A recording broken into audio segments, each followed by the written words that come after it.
ਸਿਆਲੂ ਦੀ ਇੱਕ ਰਾਤ ਦੀ ਜ਼ਿੰਦਗੀ ਕੀ ਦਿਖਿਆ।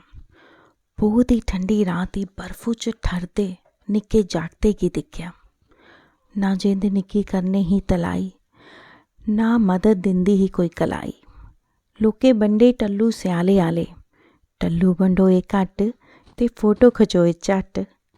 ਸੋਸ਼ਲ ਮੀਡੀਆ ਪਰ ਦਾਨ ਕੀਤਾ ਇਹ ਦੱਸਣੇ ਦੀ ਹੀ ਛੜੀ ਖੱਪ। ਲੱਗਿਆ ਰਿਹਾ ਲੈਣੇ 'ਚ ਪਰ ਬੰਦੇ ਹੀ ਜ਼ਰਾ ਵੱਧ।